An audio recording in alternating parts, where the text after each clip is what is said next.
I wanted to try to like do an introduction on this video. Because usually I just start. I'm like, okay, we're going to make something today. And then that's it. It's weird to not have an introduction. Yeah, I think it helps out when you have an introduction. like when you have even a quick introduction, it makes the video seem more better. Yeah. The introductions in the videos better. Yeah. All right, well, let's try it.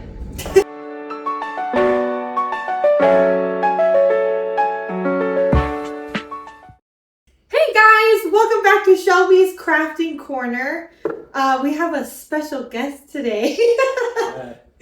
I've never had a guest on before, Dad. You'll be my first person on any of my videos. So everyone say hello to Shelby's dad. Awesome. I'm honored. You're honored? Yeah. Me too. We're going to have fun. So today we're putting together outfits and crafts for a Ren fair. While we do that, I'll probably ask my dad some questions and we'll just talk to you guys. So we kind of already started with yours. I wish we had did the camera before we started, but yeah, that's right. So we went to the thrift store and we bought these like a dress, and we've already cut it, but we bought a dress and we are stitching together a kilt for him to wear at the Ren fair. So I guess, Dad, just tell us a little bit about yourself while we sew your thing together, if you'd like. What you got going on? Well, I'm born and raised in Alaska. Joined the Army out of high school, came to Texas. Met somebody that had some amazing kids, and then they became my kids, and they always have been, always will be. I'm one of those kids. Yeah, I got 5 kids all together, and I love all my kids the same. See, well, their mother and I got divorced a while back. We got 2 younger, and I moved back to Alaska in 2016, and came back and forth every year for summer so that the siblings could spend time with each other, and so I could see my kids. And I came here about 2 years ago, spent a couple days with Shelby and her husband. And I've been just getting things going in Alaska. Got a house now, and my current wife was very supportive and making sure that I came and spent Shelby's birthday with her, and which tomorrow. And it's also really cool that the Renaissance Fair is on her birthday this year too. Yes, and it's Highland themed. Yeah. I don't know if you don't know what Highland themed is. That's like Scottish heritage. Yeah. All of us have Scottish heritage in us, so it's kind of cool. Yeah. Well, I'm Alaska native, but I'm also Scottish, so yeah, it's nice that we both get to do this part of our heritage. Yeah, my outfit's not really Scottish. Maybe kind of a little, but not really. Yeah. But it's still gonna be cool. Yeah. Okay, is brown okay? I mean, I have different colors. Yeah. The red one's not super long. Oh. I mean, we're not really gonna see it. We just need to stitch up some of the edges so it doesn't come apart when you put it on. On the skirt. So these seams, they're kind of, so we can just like stitch them up at the end, right? Yeah, that'd be fine. Okay. I think there's 2 of them. And then over the zipper. Where's the zipper?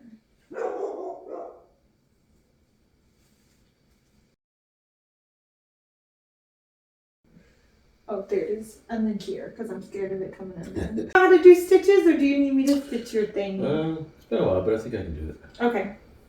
All right, you can stitch that. I'm going to start cutting my dress. So I also thrifted a dress for my costume, but I'm only using the bottom because this like fake corset thing's kind of ugly. But you guys, look how beautiful this lace is. I had to get it. So we're going to make it work because it's so cute. Yeah. So Dad, do you want to talk a little about like your native heritage? Sure. You want to? I think it's kind of exciting. I like to hear about it. So Yeah, I mean, through both my grandparents, I'm different types of native, but I was raised in Alaska, where my grandmother and her people are from, and they've lived there for, not too sure, it's been a couple thousand years at least. But It's a long time. we're part of the Knights, or also known as the Dena'ina Athabascan tribe. We're from the Kenai Peninsula, Kenai City. Uh, like when I was growing up, the city of Kenai was still considered a village. So yeah, it's funny when I think about it. I'm like, wow, man. Is it not considered a village anymore? I thought it was. No, it was like 1995. I think is when they actually officially said, "All right, you guys are a city now." And now when you go into Kenai, it says, "Welcome to Kenai, the All-American City, village with a past, city with a future." Oh. And it's expanded quite a bit over the years. It's kind of weird when I think about it now, because growing up we had one grocery store, um, which was also doubled as a meat market. And now we have like Walmart, a place called Three Bears, which is the All-American, or the All Alaskan store. You go to Three Bears and you can go in there, you can get your groceries, you can get bulk groceries, you have the hunting supplies, fishing supplies, all kinds of different stuff. And then there's also a small little corner in the back that, if you drink, there's whiskey back there and stuff like that. I'm like, wow, they got something for just about anybody. And now they have fresh fruit that comes in quite often, so that's kind of cool. Now in Alaska, y'all don't sell the liquor in the stores, right? It has to be like a liquor store. Yeah, it has to be separate. Like but here in Texas, it kind of tripped me out because you go into the second thing and they're like, oh, there's some beer. Hey, my underage child, go grab me some beer. Whereas in Alaska, it's the whole state is considered dry, so if you go into a place that has a liquor store, it's completely separated from the store, and nobody under 21 can go in the store. Yeah, I know there's other states like that because when I was doing my nursing traveling stuff, we went to a dry state and it threw me off. Yeah. Since I grew up in Texas and I'm used to, we sell it at the dollar store, y'all. Well, you guys see that's the difference between Texas and Louisiana too. In Texas, you can get beer in a store. Liquor, you have to go to a liquor store. Mm-hmm. Louisiana, you go into the gas station and there's vodka right on the shelf, like you're getting some pepper or something. Like, whoa! I was like, dude, that's crazy. Oh man. But yeah, so Alaska's very strict about certain things and really open about other things. I've learned over the years that they're very fair about everything. They want everything to be fair, and they don't want to favor one side or the other, which is really cool. Mm-hmm. But a big thing back home that's going on right now is when I was growing up. What? It's okay. Are you okay? Did you just get sad? About what you were about to say? You don't have to talk about your dad. Sorry. Oh my god. Yeah, sometimes I've been feeling a little bit emotions lately. I'll just blank it. I'll say it in an easier way. There's a lot of pressure when I was growing up. And now they're starting to be more open.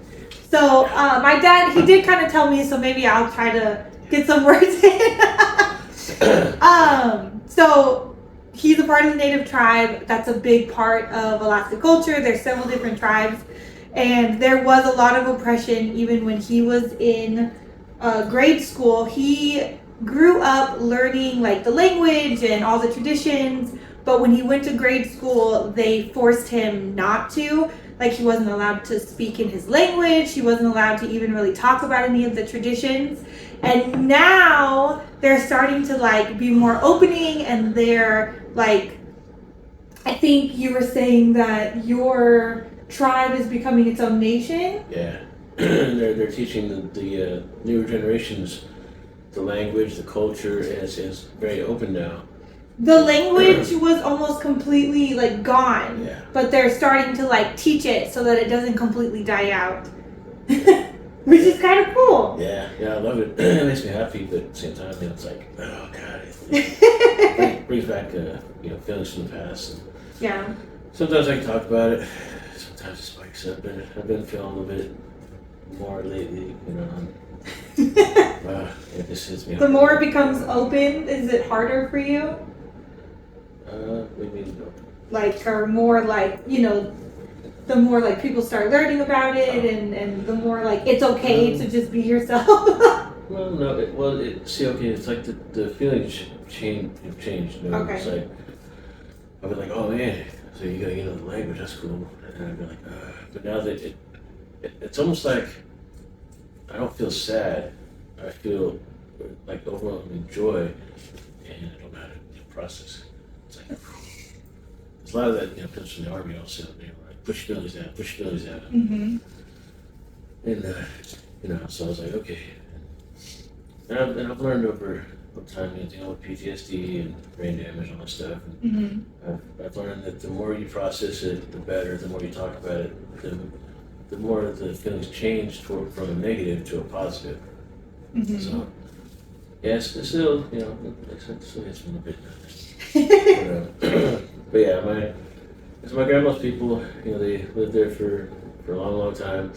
My grandpa, he was born in Montana. He was half Blackfoot, half Scottish. Mm-hmm. He grew up in New York, and then so I think he was about 13 or 14. Then he moved to Coeur d'Alene, Idaho with his brother, and they lived there until he joined the Navy at 16. And he told him he was older, but they didn't check back then. And so he went in the Navy for 30 years, and he got stationed in Kodiak, Alaska, and that's how he got started in Alaska. And somebody, he met this one guy that said, "Hey, you want to come visit my family? We live over in Kenai." Was this Grandpa Joe you're talking Yeah. about? Okay. Yeah, my grandpa Joe. So he's like, "Yeah, sure, okay." My grandpa was always real personable, really, outgoing. Never met anybody that didn't like him. So they went over, had dinner, and he said he saw this beautiful woman, sitting there, and he was like, wow, man, how old is your daughter?" And he goes, might be my great grandpa. He goes, you better keep her to yourself. She's 16. And he goes, and my grandpa said, well, can I marry her when she turns 18? And he's like, you're gonna wait, 2 years? And he goes, yeah. He goes, no, what I mean, you're gonna wait. He's like, you won't be with any other woman. And my grandpa said, yeah, I don't want to be with anybody else. He's like, every time I look at her, she just brings me joy. I don't think I've ever heard that story, Dad. Yeah. I remember it sometimes when I tell people. But, That's cool. Yeah. So how much older was he from? I think about 22 years. Jeez. Yeah, because, that was the times where... Times were very different. But she really liked him too, so he waited 2 years. He said there was plenty, lots of women. They were like, "Hey, Joe Ross," and he's like, "Nah, I'm sorry." He's like, "You're pretty and everything, but I'm in love with that one right there." Even her sisters were like, "Hey, Joe Ross, come on." Yeah, so they were married until she died when she was 50. And he never was with another person. I did it. Cool. Yeah, my grandpa's family, his dad and his uncle came over from Scotland before World War One, and they were in the Canadian, I think the Air Force, and then when they got out of there, they moved down to New York, and my great grandpa, that's when he traveled to Montana for something or other, and he met my great grandma. And then they moved back to New York, and he died in I think him and his brother both died in World War One, and that's why they ended up having moved to Coeur d'Alene. So, Coeur d'Alene. yeah, Coeur d'Alene, Idaho. Oh, okay. Yeah, my grandpa was quite the guy. went through a lot of crazy stuff, and he taught me a lot about my native culture. Because of his blue eyes and his, he had dark skin, but a lot of people considered him to be a white guy. So he was able to teach me a lot about my culture, my heritage, and it's really cool. He taught me about how to connect with nature. Between him and my grandma, spent a lot of time together. We used to go out in the woods and go camping all the time. I used to watch my grandpa, calm, moose and bears, and he'd just talk to him, put his hand up and talk, calm. I was like, Grandpa, how'd you do that? He said, just, you look at him and you talk to him with pure intent in your heart. He's like, if they know that you don't intend to hurt them, then it's good. And I watched him do it so many times, and it's cool because that works for me too. I know that is how you do it. I tell people all the time that you'll just talk to the animals. Like when people ask me about like your life in Alaska, whatever, I'm like, sometimes they'll be out fishing. There could be a bear on the other side of the river, and you're not even tripping. You're just like, oh hey, we're doing our thing. You do your thing. And I really think that they understand and respond because if nothing else, it's just the energy you put out to them because they'll look up at you and you go, hey, how's it going, man? How you doing? Like catching some fish. I mean, when I was a little kid, there was a brown bear that used to hang out at our camp at nighttime, and my grandpa and I were down at the creek fishing, and she was about 50 yards from us, and I was like, Grandpa, there's a bear. He goes, yeah, that's his old grandma bear. I was like, oh, okay. You think she'd want some fish? He goes, oh, yeah, I bet she would. So we saved up a couple little trout about this big, and then, he went over and tossed them over as far as he could to her, and she looked up at us, and he goes, hey, my grandson and I just gave you some fish if you want them. And so she come over and sniffed them, ate them up, and it was the coolest thing. She walked over and sat in the middle of the stream and faced us. And then next thing you know, here comes these fish, swimming up the creek to get away from her, and I was like, Grandpa. He goes, yeah, you shared with her, so she helped us out. I was like, okay, well, let's leave her a couple more when we go to leave, And she was there for, good 3-4 years until somebody shot her. Aww. Yeah, I said she was harassing campers or something, but what it came down to is somebody had dogs that were chasing her around, and I'm like, well, yeah, I'd get mad if somebody chased me around too. Yeah, I just recently went back there. I haven't been back there the whole time I've been back to Alaska. My wife Ginger and I went back to the Sucker Creek, and I couldn't believe it was so overgrown and it was badly taken care of. But I was like, oh man, I was like, this right here, this was my childhood, my little childhood. Yeah? Was that cool going back? Oh yeah, I had like chills. I was like, gosh, man, this was my younger life right here, That's kind of how I felt whenever we went and visited y'all in Alaska, and I got to see like everything that you used to tell us stories about. Like, even though I had never been there, like it just felt like super cool and like, oh my gosh, like I know so much and now I get to actually see what these stories were about. Yeah, it's almost like Ken and Alex, they did the same thing. They were like, wow, I didn't realize just how descriptive you were about things. I'm like, yeah, because I like to add the feeling and so you have a better full understanding of how things are and how you feel when you're there. Now when you get there, like you said, you're like, oh my gosh, that feels like I've already been here. I can't help it. I've always been a very expressive person, and so I am, dude. I tried to do the whole like, oh, this would be tough and stuff. Like, well, yeah, okay. I mean, I've had people tell I'm tough, but there's no reason they have to be like emotionally shut off. Though you can still be tough and still be emotionally, available. Yeah, exactly. Like, like when I sliced my finger open, butchering goats with Ginger's dad, I just wrapped it up like I did when I would have done in the army. Put some gloves on and taped it off, and I was like, okay, let's go. Got down. I was like, oh, okay. I cut myself deeper than I thought I did. But at the same time, there was a point where Alex was cutting the goats, and there was part of the storm, and he kind of got nervous. And I was like, hey man, it's okay. I got you. I'll do this one, okay? He didn't like the way it felt, or? Yeah, because it feels kind of weird. I mean, I ain't gonna lie. I told him, I was like, hey, just so you know, it kind of bugs me too, but this is part of, take care of yourself, learn, know how to live off the land. But then the second time, he said, no, Daddy, I've got it. I'll take it. I was like, you sure? He's like, yeah, I'll do it this time. I was like, all right, man, cool. And I really feel like because I didn't, shove it in, down his throat, like, you got to do this, get tough, that it made him go, you know what? I think I can do this. Mm-hmm. And I mean, that's how I've tried to always be with you guys, and it's worked for most of you guys. Like, I don't believe in forcing people to do something that they're not comfortable doing, because then that just causes, like a cutoff. Emotionally, it's like, well, you're making me do this now.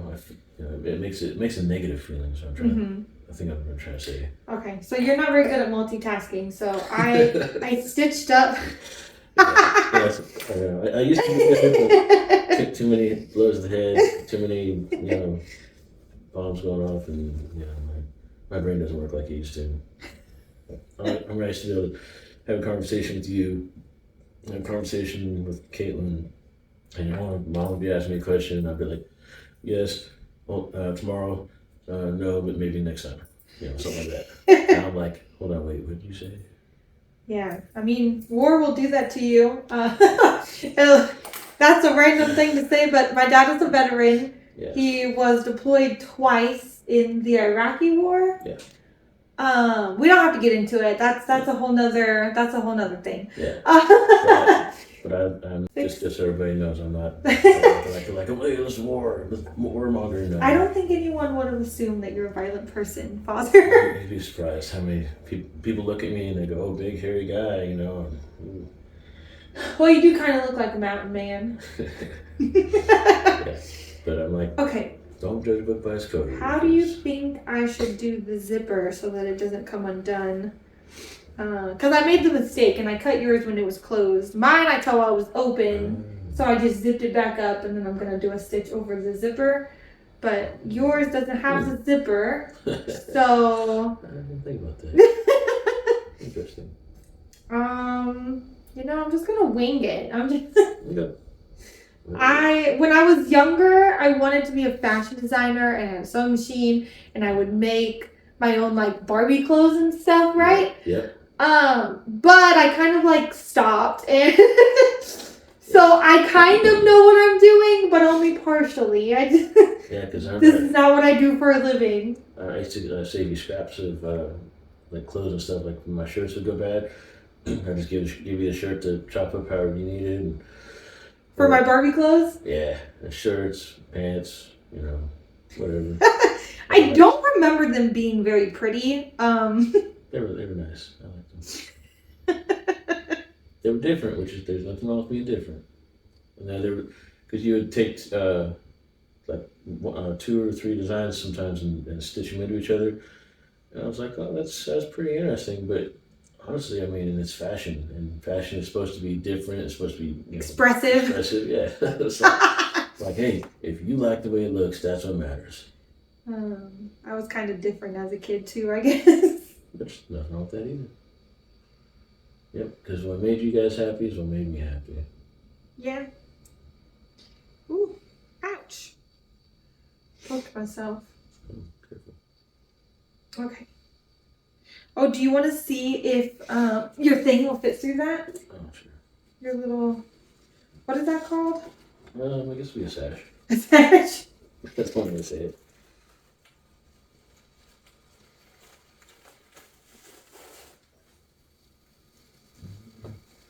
Let's see. It's not really what I was thinking of, actually. Let's see.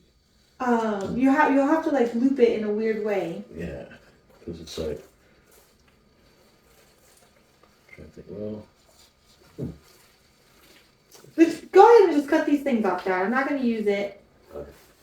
Just cut the floral stuff off. Or rip it off, whatever. Oh. These scissors are better.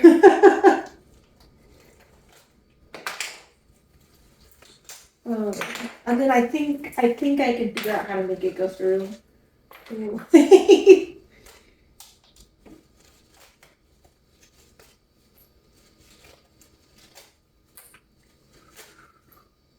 Okay, so the Ren Fair is tomorrow. It kind of looks like a crown now. The Ren Fair is I tomorrow. had a tiny little Dobby head. Harry Potter free Dobby. Or it'd be like, Dobby's a good elf. Get me some scotch. Now get me some scotch. Dobby is free. Harry, get me some scotch. I'm free now. I can drink scotch as I please. Oh my Like, god. where's your Dobby from? Oh, he's from the Highlands. Oh, that explains it. A Scottish Dobby. Yeah. Yeah, you didn't know what you were doing right there. Why don't you fetch me some sheep skins? I'll make me some socks. Put it in my book. Then I'll be free as a dove. Free as a dove? Is that what you said? I don't know, that's what came to mind. Oh my gosh. Yeah, free as a lark. Hey. Oops. Hey. It's like.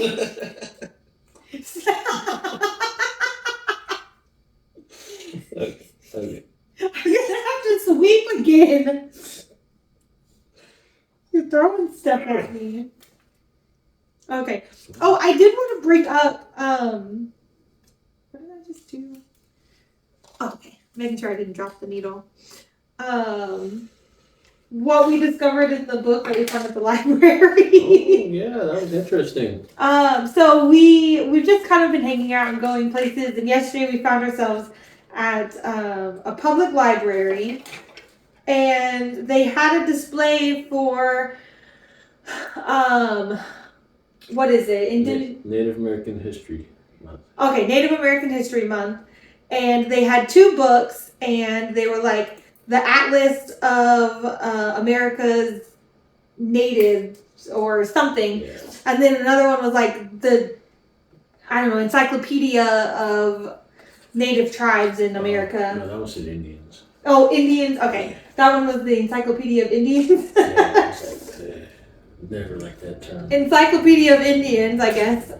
Anyways, so I opened the book and I asked my dad, I was like, do you think that your tribe is in this book? And so we were looking and looking and looking, and Athabascan was in there, which is like the broad term. Yeah. But we could not find Denina, and then he was reading, I can't remember which one it was in, but it was in either the Atlas or the Encyclopedia. I think it was the Atlas. The Atlas. And they spelled his tribe wrong. I spelled it Tainina. Yes. And I was reading the description about where they're from, and it said Cook Inlet region, Kenai Peninsula, Kenai. I was like, oh man, I was like, it's supposed to be Denina. I'm like, it's a D-E, not a T-A-N-A-N-I or A. No. There's Tanana Athabascans, but they're further up in the interior of Alaska, like the middle. We do have similar features, but yeah, a lot. Back in the day, people mispronounced and misspelled Denina, which is part of the reason, I guess, why they changed it to Kenaitze. Because that's like the German way of saying it. I always thought it was Russian way, but well, Russian would make sense. yeah, Because Russia's. turns out there was a group of Germans that came over to Alaska, and there's a guy. His name is James Carey. Mm-hmm. It's Kari. He spoke with some of the elders of the tribe, like Uncle Pete Kalafonsky, which I always wondered how we were related to, Uncle Pete, and he was Grandma's stepbrother. Yeah, Okay. so, but I always just knew him as Uncle Pete. And most people knew him as Uncle Pete back in the day. Really great guy. Between him and James Carey, they were the main ones. He was the last fluent speaker of Denina. So they actually have a dictionary now that I forgot to bring with me. Oh. But her brother Alex, he loves languages, and he's gone through that dictionary a couple times, and he's teaching me things, how to say things or he'll say, "Hey, have you heard this word?" And I'm like, "Yeah, what does that mean? I know that word, but I can't remember what it means." And then like badrushka, I just say it randomly throughout my life, and come to find out, it's a beach plant from back home, from Alaska. I was like, seeing it, and he was like, "Dang, there's that word badrushka that you always say." And I'm like, yeah, you're right, it is. Wow, that's pretty cool, man.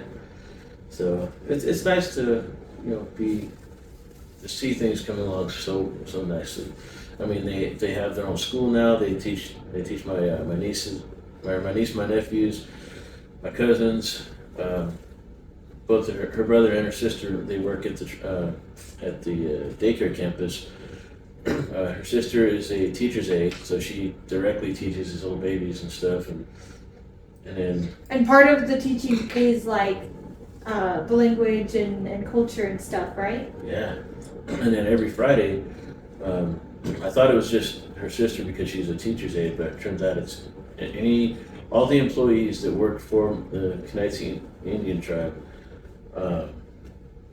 They have cultural training every Friday, and it's like they teach them how to say the words, what they mean, and they also teach them there's a difference between the inland Dena'ina, which is up above around Anchorage and around Anchorage over in Tyonek, and then where I'm from, which is considered the outer dialect of Dena'ina, because we live on the coast of the Kenai stuff. Mm-hmm.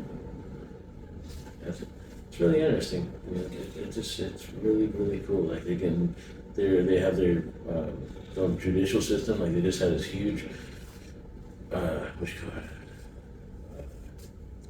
courthouse built.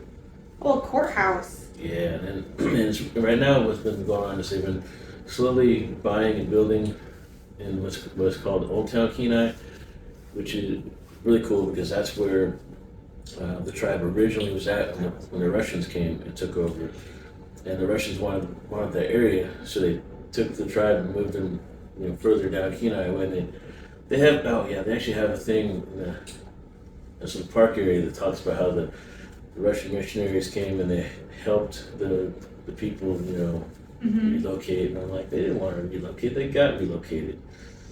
I mean, I've read a lot of history about it. It's pretty bad. That's why I get emotional sometimes. Yeah. Well, we have to go into depth. But they've come a long ways from like even my grandma's generation.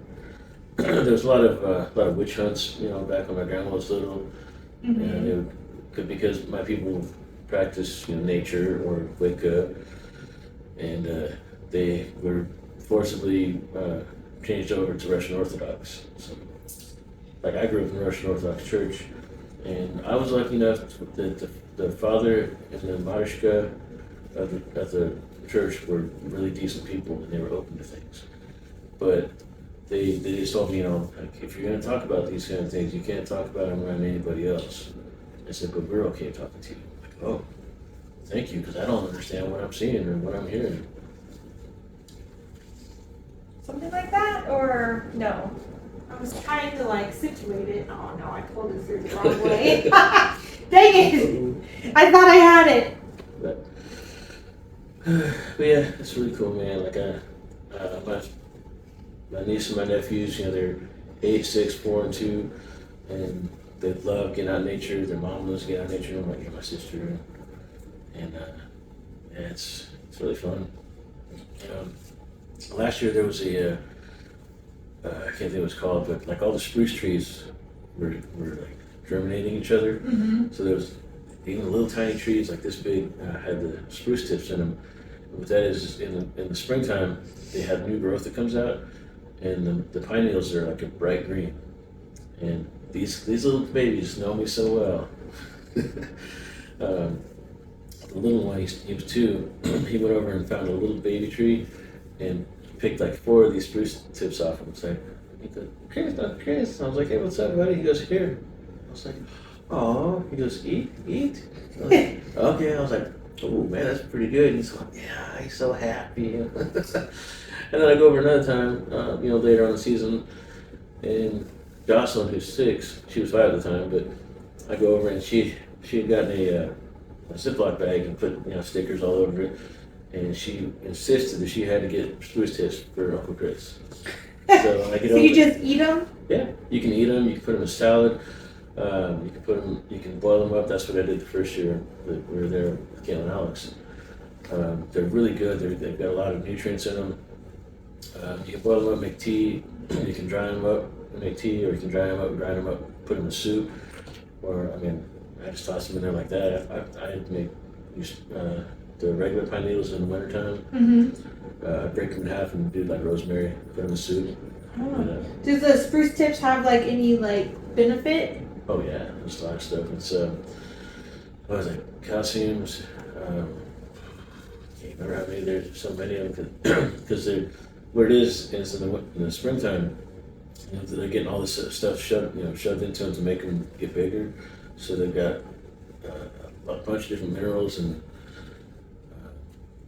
it's actually really uplifting. Like when you make a tea with it and you drink it, Mm-hmm. you feel better than if you drink coffee.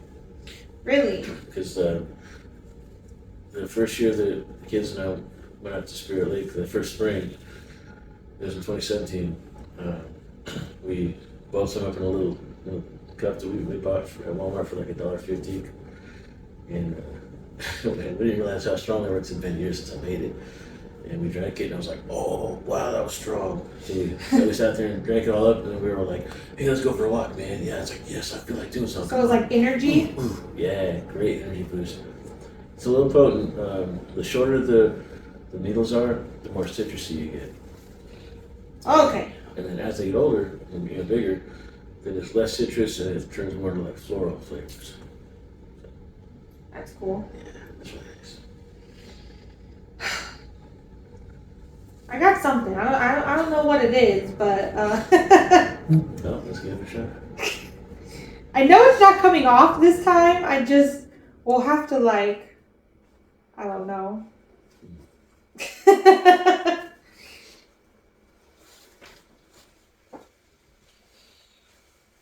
You stand up? Sure. Oh, well, we can cover that. No, stand up. Well, I can make it look better, but what do you think about that? There's a mirror in the hallway.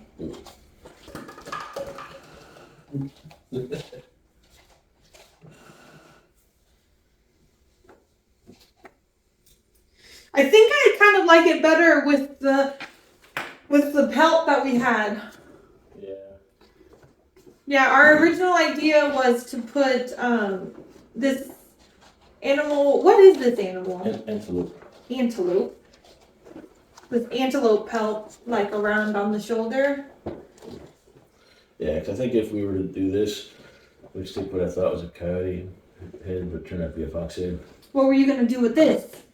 What would you do with this? Well, my initial thought was that it was like a hat. bigger, and I was gonna put it down, like on the kilt. But it's so little. It's like, okay, no, that's not gonna work too well. Because the other thought I had was like, oh, maybe I'll put it on, like here. Or you want to stick them through here? I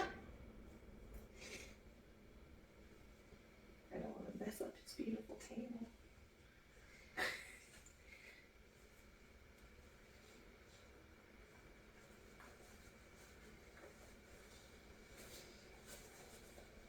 Not cinched very well, but Yeah.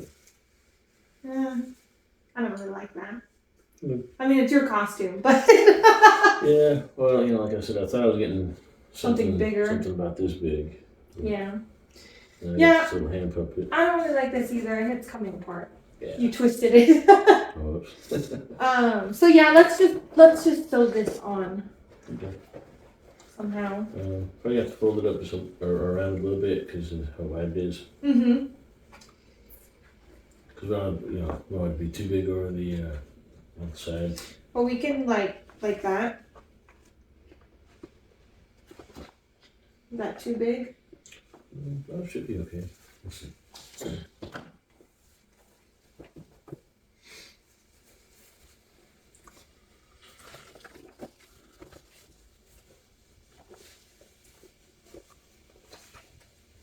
Hold it. Something like that. Put it up over your shoulder. Like that. I don't know if you want these. Do you want that showing like that? Oh, we can fold it also. So just kind of. Want me to pin it so you can see? Yes, please.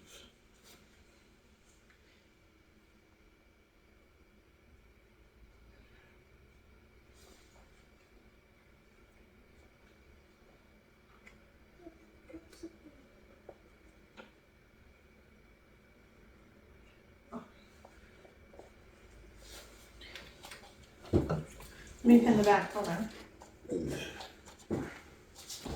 Go towards your skin, so be careful.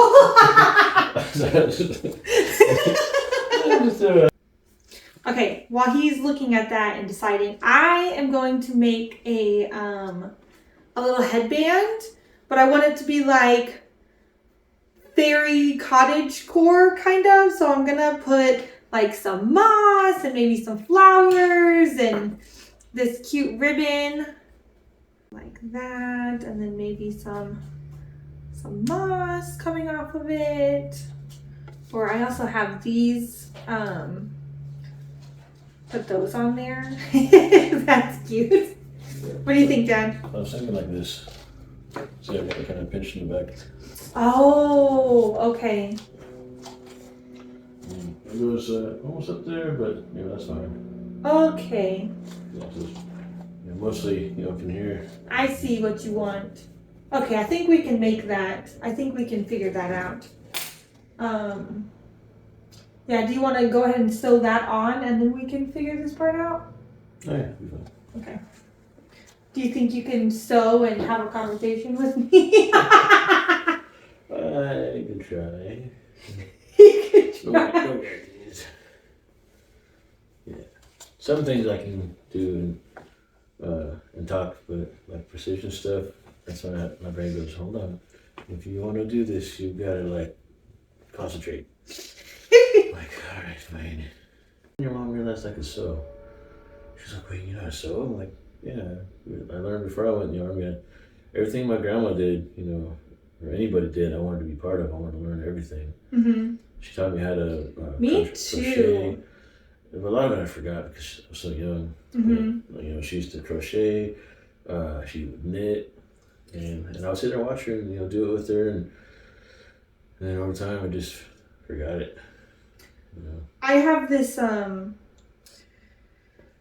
this thing that I do where I tell people that I can do something even though I've never done it before in my life, and then I do it because I'm like, oh well, I told them I can do it, and so now I have to do it. But I usually figure out how to do it. That's cool. I don't know who I got that from, but yeah, I know how to sew things. Sure, I know what I'm doing. Yeah, because, oh man, you were doing sports or something, but Caitlin had that little, it was like a bumble bear, Mm-hmm. and it got to where it sounded like it had a demonic voice, because it would say, Jesus loves me, this I know. Yeah. And then eventually it was like, it was like, okay. Because like the voice box was messed up? Yeah, the battery was going out. Okay. So I was like, all right, let's perform surgery today. I took it actually I think I just used one of my pocket knives, made a little small incision where the voice box was, pulled it out, put a new battery in there, hit the button, and I was like, hey, there we go. Stuck it back in there, sewed it all up, and then I think that was the one that I sewed the tongue back on. And she had it for a long time. I don't know what happened to it. But yeah, I mean, I used to sew toys up, sew clothes up. And usually what I just used was my field kit, my little sewing kit for the army, for when my stuff would rip, and I'd be like, right, be in the field going, oh man, got another hole there. I'm going to get new pants now. I will say I've never sold into an animal pelt before. This is a little strange. Yeah. Yeah, I see, and back at home, I have a leather kit. That would be a lot easier, Father. I've sewed a little bit of leather, but it was a long time ago. and it's kind of cool. There's these big old needles, and like I think that's what they call the awl, and you punch through and sew stuff up. And, I need to ask Uncle Joey what happened to Grandpa Joe's chair.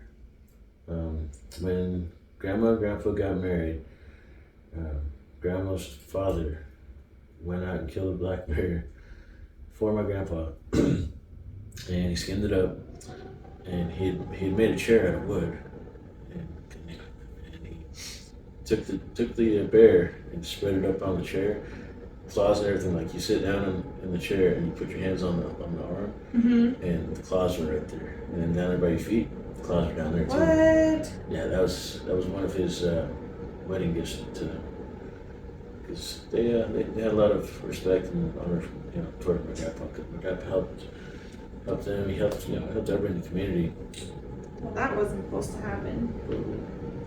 Because I remember running around with Grandpa, and we'd be like dropping, bringing people stuff and picking stuff up, and bringing it somewhere else, and yeah, it's pretty cool. But yeah, it's used to be everywhere I went, people knew the name Joe Ross, and now there's so many people that live there. A lot of them don't know. I ripped it. That didn't work. Figure something out. You want to use a different color? Or? Yeah, we'll try again. I'll try again. Maybe with a longer thing. I don't know.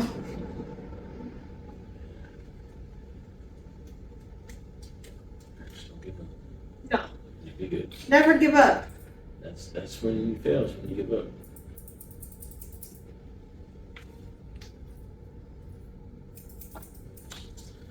And that's another thing I told all you guys, including my siblings. What time is it, Dad? It's 2:33. Okay. We are on a bit of a time crunch. I know. We have people coming over. At 3 o'clock. Usually they're late, so maybe they'll be late today. And what is the name of the We'll see if it comes down to it. As long as we got the kilt part of it in place, Yeah. then we can. Well, the kill part is good. I sewed up all the seams that I had cut through, so it shouldn't come apart when you put it on. Okay.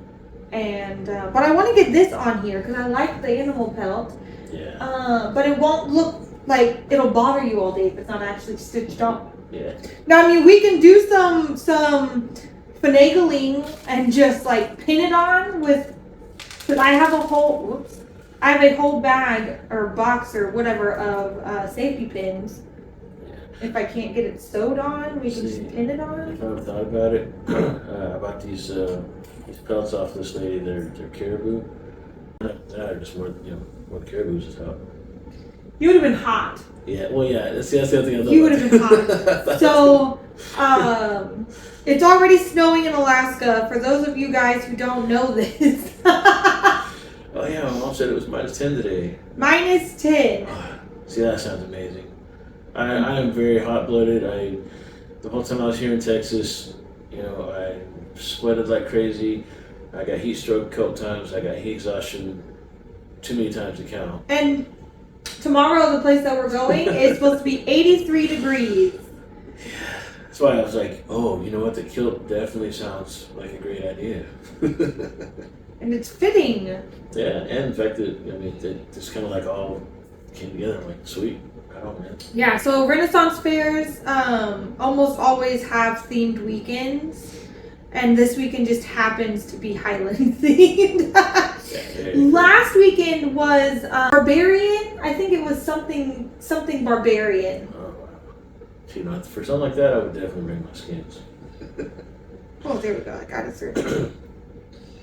Whew. I couldn't get the... Damn it! Oh, I said a bad word. I might bleep that out. I got it on there and then it fell. Yeah, it happens. got so cool. Did I send you the pictures of that moose that was in my yard? Like recently? No. Yeah. Oh. Well, it's been a couple months.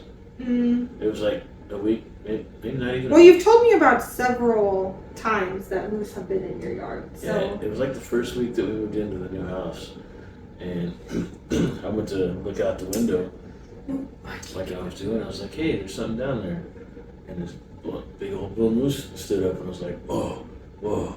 So I yelled at my wife. I'm like, "Hey, baby, look!" And it was kind of like dusk, you know, dusky. You couldn't really see outside. It was the sun was still kind of coming up, and so my camera wouldn't focus very well. But so I was like, you know what? I'm just gonna take this in, and we watched him, and he had big old horns. I hadn't seen a moose with big horns in a long time because they get hunted so hard. And yes, and he showed up a couple of times. I figured out that there was the raspberry bushes that are scattered around the house. Yeah, but out in the backyard, there's a big one. And we were back there looking at it, and we looked down, and I was like, oh, hey, the moose isn't the only one enjoying the raspberries. There's a big pile of bear scat. Oh my gosh. And generally, they drop little, coal-sized ones, but I was like, whoa. Well, that must be what I heard in the woods yesterday then. Jeez. Yeah, I just talked to the moose and like, I know you guys are out there, so just remember, I'm not here to cause any problems. I just want to hang out. If you guys want to come out and say hi and look at me, that's cool. I want to live in peace with you guys.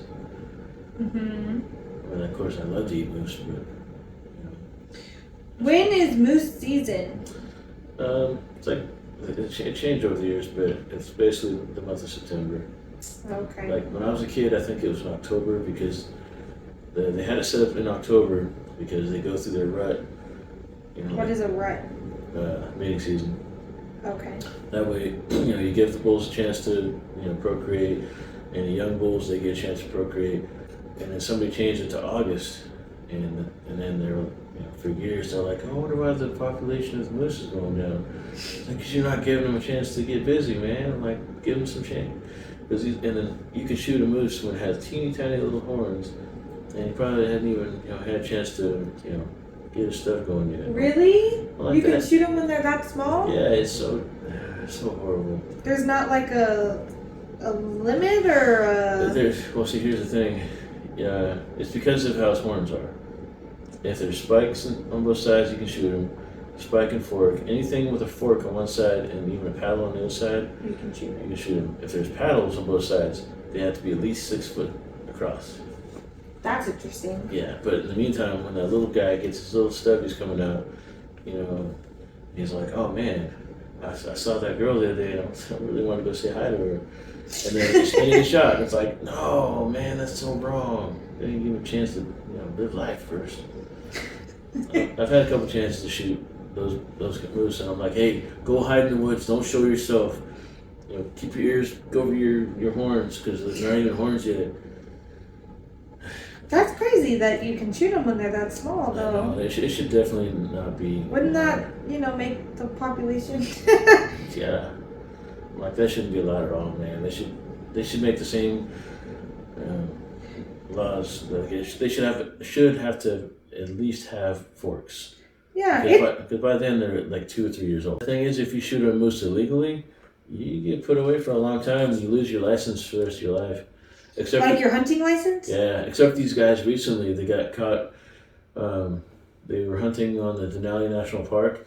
They tried to say they did it on accident, but then they found this evidence that they had planned it. They went like 100 yards into the reserve, killed the moose, drug it out of the reserve, said, oh yeah, we shot this moose off, it was off the reserve. And their only punishment was they were both going to have to pay like $5,000 of a fee to some, they said it was like the Denali National Park fund, but the way they worded it, it was not the one that goes to the Denali National Fund. It was a made-up one. And, what? Yeah, and then they're like, oh, they can't hunt anywhere on the globe for 2 years. I was like, no, dude, that's not even cool. So basically they got away with it. Yeah. I'm like, I hope that that story went viral enough to where they I got some actual punishment because people normally when they hunt the moose illegally, whether it's a bull or a cow, you can't shoot the cows ever. Mm-hmm. They will get locked up. I've seen people get locked up 15 years. I've seen people, but they always lose their license for life. And what did those people hunt? Did they Shot a bull. It was a bull? Yeah. What made it illegal? Because they hunted on the reserve. Oh, okay. And that's not okay ever. Yeah, because the reserve is supposed to be, this is their safe place. They're not supposed to get hunted here. This is supposed to help The population and everything. It's like in Africa when people hunt on the reserves. I think it's called reserve over there. I can't remember. Preserve, I think is what they call it over there. People will shoot lions and stuff on the preserve, and then they get caught. They will legally go up and capture animals off the preserve. Yeah, that's it. Wow. And they didn't. They just got 2 years. Yeah. Oh, they're like, but they can't hunt anywhere on the globe. I'm like, so? How about they not hunt at all? Since it's premeditated too. That was the bad thing. Premeditated, and they lied about it. Wow. Yeah, it's so ridiculous. Now, back in the old days before Alaska became a state, you could hunt cows, but so many people didn't take the time to make sure that they didn't have babies that they had to start outlawing it. Oh. Yeah. Because, my grandpa, he talked about the old days when he would go hunt for cows, and I was like, wait, you poached? He goes, no, it wasn't poaching back then. He said it was called meat hunting back then. And I was like, wait, did they have babies? He said, no. That's one thing that your grandma's brothers and your grandma's, father taught me very well, is how to make sure they don't have babies with them. But once Alaska became a state, they were like, no, you can't hunt cows anymore. But yeah, I look forward to going to Homer again with you guys. That'll be so cool. I can't wait till we can go back during the summertime. I mean, the springtime wasn't bad, but it was still pretty cold for us. We just ain't used to that. Yeah, I remember I thought I was joking when I said we'd be driving through the avalanche areas. And as when you go through from Anchorage down to the Kenai Peninsula, you drive through the mountains. And there's a whole bunch of areas through there that just say, avalanche area, do not stop. And the thing is, even in the spring, summer, and fall, when the snow's not up there, you have to worry about landslides and rock slides. Which, I know I had saw, the week before we went up, I saw a story about a landslide. I can't remember that town that I was gonna do, get a nursing assignment in. Oh, Seward. Seward, yes. There was a landslide and you couldn't get in or out of Seward because of it. Yeah, I watched the video on that and I was like, oh, we were just there 4 days ago. I was on the plane sitting next to these two elderly people who were going to Seward. That's where their vacation was. And I was like, well, I don't think y'all are going to make it. Yeah. Well, it's what was it? October 30th of 2021, we were taking my brother back to Anchorage, and it was raining like crazy, and then we got closer to the mountains, and then all of a sudden it was just huge snowflakes like you see in the movies. I mean, we get a lot of different types of snow, but this stuff, man, it looked like somebody was throwing fluffy snowballs at us. Really? Yeah, and we're like, oh, I can't see. And then we were going through Cooper Landing, and it was just rain and rain and rain, blowing like crazy, and 30 minutes after we went through there, they had a massive mudslide that just, Oh my gosh. I was like, oh yeah, okay, cool. So my wife and I got stuck in Anchorage for 2 days, I think. Yeah, she had work, so I told her, I was like, look, you can fly down to Kenai, and then whenever it's open, I'll drive back down. It's okay, I don't mind. And I was like, I'll be good up here by myself. And you don't leave, but I'm all right. Yeah. You know, I'm glad that you live in a place in Alaska where you don't have to take the plane to get there, Yeah. or like a ferry or something. Because I know there's lots of places where you do. Yeah. When we left and we had to fly to get back to Anchorage, I don't think that I could do that all the time. I did not like those little planes. Oh, I love those things. It was one of the earlier times that I went, not the first time, but one of the times I went when I was younger, it was really windy. It was in the wintertime because it's worse in the wintertime. Mm-hmm. The wind gets really strong. And what happens is there's like a mountain range that goes and a river that goes from Seward, and it tunnels the air, and it hits those planes that are going from Anchorage to Kenai, and it rock back and forth, and it's like, oh yeah, that sounds awful. I'm like, man, this reminds me of when I'm out on the fishing boat, but no waves. Well, when I was a kid, it was a little different because I was like 6, I think, and my mom and I are going, we're flying, and it's bam, bam. I'm like, man, wow, this is really strong, Mom. And all of a sudden, the plane did a barrel roll. What? And I was like, we're gonna die. How old were you? About 6. Oh my gosh. Yeah, it really freaked me out. I was like, holy crap.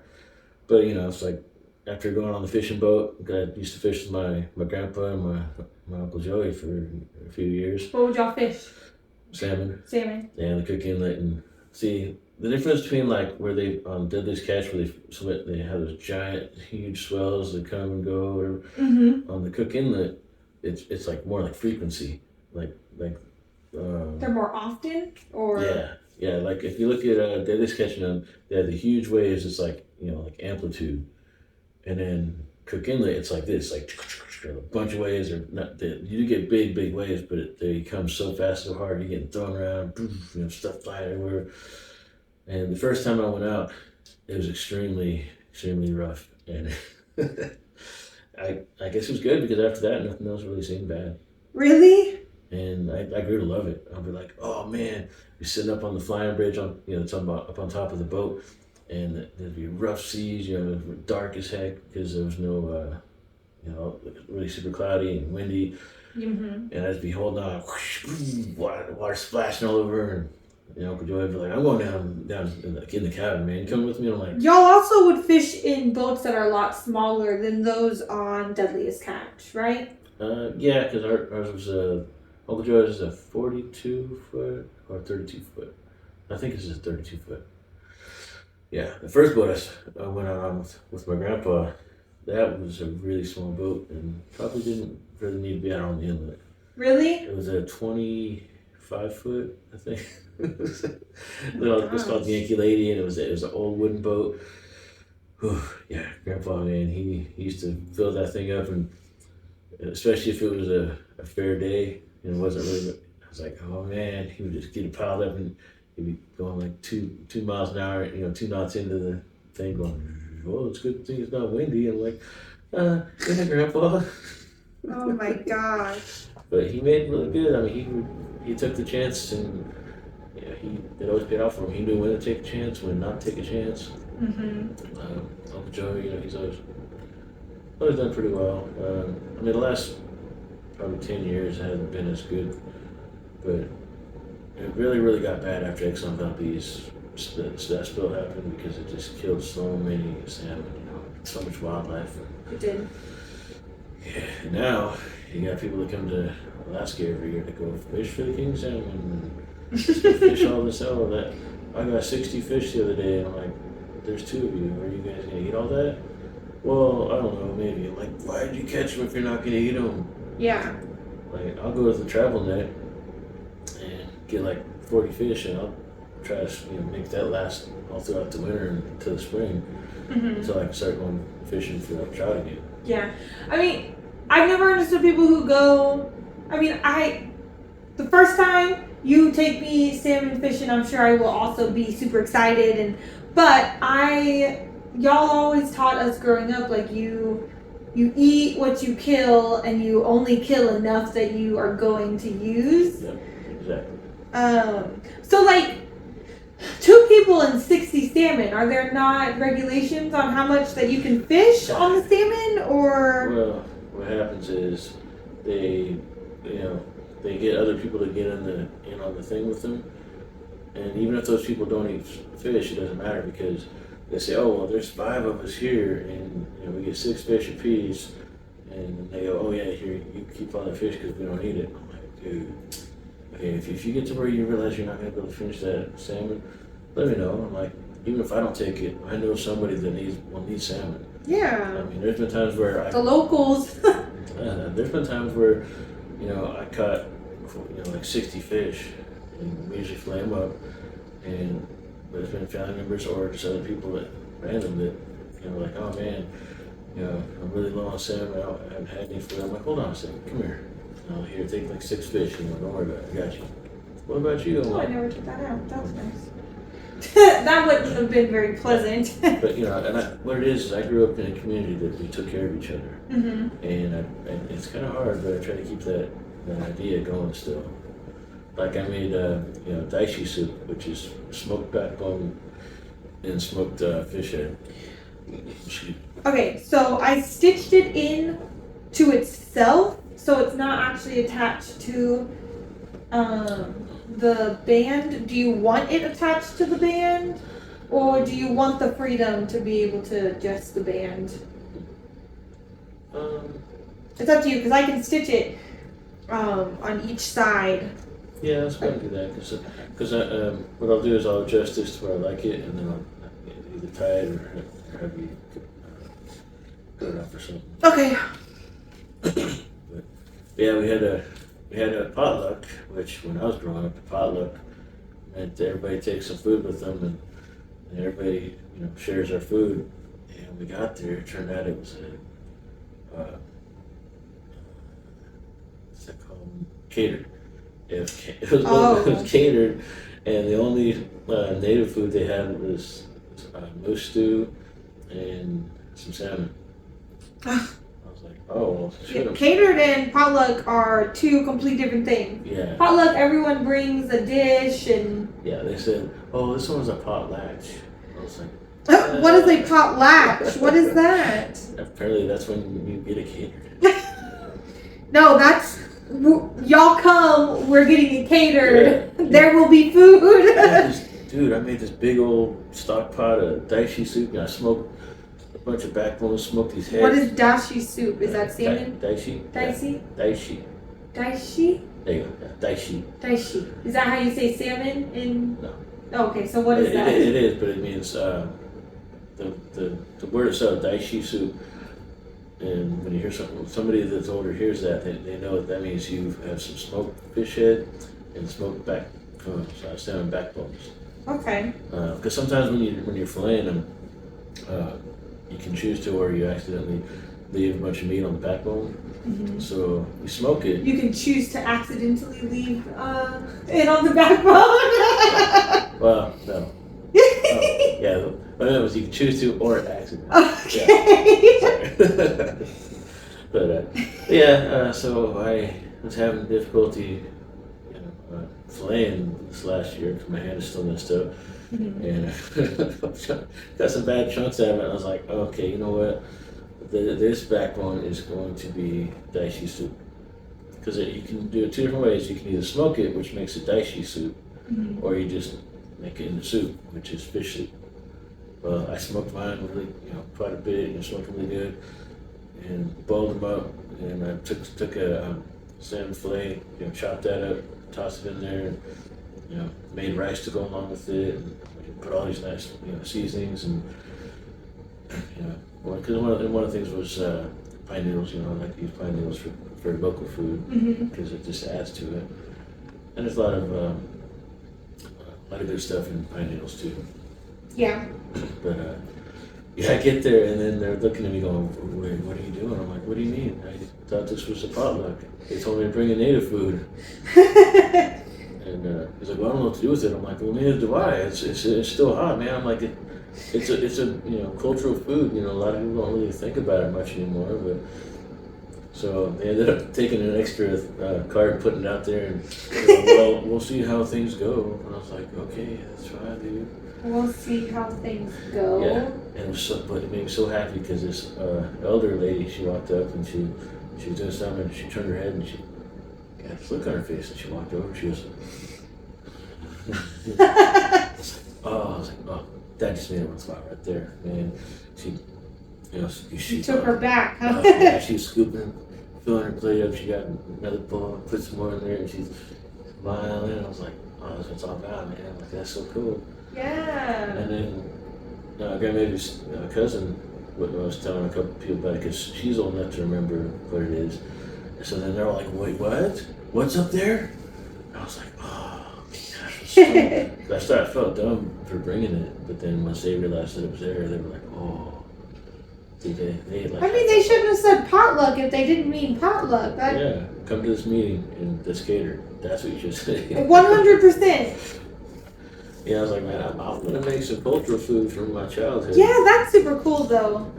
And then you obviously made people happy. Yes, and that was like the best part right there. Man. It's like, oh, it's so good to see the elders smile. Because I grew up around the elders, and I directly learned from what's considered the elder elders now. Like those are the people I grew up around. That they're in their 80s and 90s, and Mm-hmm. Time check, Father. 3:00. Is it really? Yeah. Oh my gosh, they're about to knock on the door. I haven't even started my headband. You can do that later if you want. I did get the back end or whichever. I mean, it's the end with the tail, so I'm saying the back end attached. So I mean, and then we're gonna. Yeah, that can be adjusted. Okay. Later. I just didn't get the front part stitched, but it is now attached to the thing, so it's not gonna like move around or whatever. Awesome. Thank you. That's so awesome. And I did 3 stitches. Well, not 3 stitches, but 3 spots where I stitched. little spot welds. Yeah. Okay. I wish I had time to hem it, Dad, because this keeps happening and it's stressing me out. But I don't have time to hem it. Yeah. Let me start making my headband, and then if the door rings, then we'll wrap it up. Yeah, pretty much. I'm gonna start with adding this. Now I have to be careful with this because it's not like solid, and I don't want to glue my finger to it. Okay, there we go.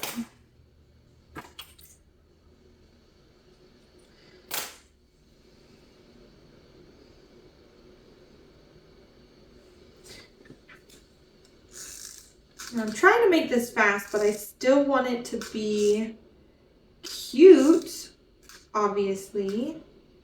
If you brought the skins that you made, Dad, I know. that would have been cool.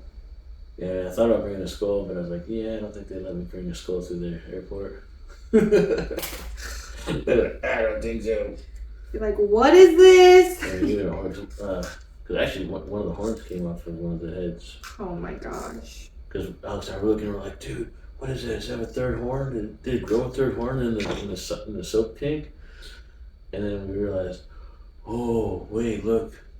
The horn came off of the skull. And there's like a cartilage thing on the inside that was coming out looking like another horn. What? Yeah. So, for those who don't know, what is a dunk tank? I don't know if that's really what it's called, but... Well, what is it that you're calling a dunk tank? So, got the hot water going through there, and we sent, dissolved the salt in there. And I have one that I have the skulls in. Mm-hmm. And I drop those in there, just enough water to go over the skulls. What is it for? What it is, it's like, it's supposed to go under the hide, and the saltiness is supposed to like make the skin that holds up this not feathers, the fur together, and it squeezes it down. And at the same time, it keeps the skin that's in there soft, so that like you get like this right here, where it's like soft and stuff. And so, like the first one we did at Caitlin's, it had been so long since I'd done any of that stuff, I forgot. So she has a rabbit. It's about this big, and it's spread out, so it's pretty good size. But it doesn't bend. It's stiff, But she likes it. Cause I skinned the head. Let's take all the skin off the head. We did on that one. So the what's left over is the face and the head part is stiff also. But I might just actually fix that for her if I So can. it's like a salt bath to soften the skin or Yeah, it's like soften the skin and keep the hair from falling out. falling out. Yeah. What does that look like? Is that cute? It's really pretty. Should I add more moss and stuff to it? More moss? Ooh, that'd be cool. Yeah, cause that's Shelby. Or should I put it down on the side? Yeah. You'd like it on the side better? Yeah. Just a shallow bill. What does that look like? That looks like Shelby. Do I need more moss? I wanted to add one of these butterflies, but they have these stickers on them and I can't get the stickers off. Well, maybe I I'm can. about to say, let me see. Hold on, maybe I I'll fix it can. for you. What would a butterfly look like on it?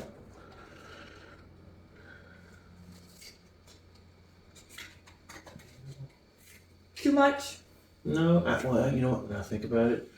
If you do the butterfly, what if you did it like on something that would, look like it's flying just above your head? That would be cool if it was like a double layered butterfly. I'll say you mean like that. No, the other way. There you go. Yeah.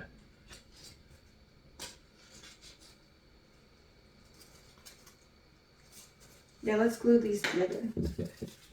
You know what you could do also is pack the inside of one with the moss, so when you push it together, it's like a 3D effect. I was just gonna glue them in the middle. Okay. I don't know. Is that weird? Did I No. just screw it up? No. So I could put like and then Yeah, there you go. but now I feel like it's gonna be off balance. Oh, I'll do it on the same side as the flower. I think that's cute. Oh, yeah, because then it looks like it's come down and take a look at the flower. Okay. Well, I'm almost finished with this, and we'll finish up your stuff later. Yeah, that's fine. All right. Well, what do you think? Get off. Yeah, there you go. Something like that. We'll get him on there somehow. Okay. Well, guys, thanks for watching, and definitely check out our videos that follow this one. We'll have the updated headband and all of the pieces together. Thank you, Dad, Thanks for having for me. being on my video. I know we kind of talked about a bunch of random stuff, Yeah. but I guess until next time. Peace out.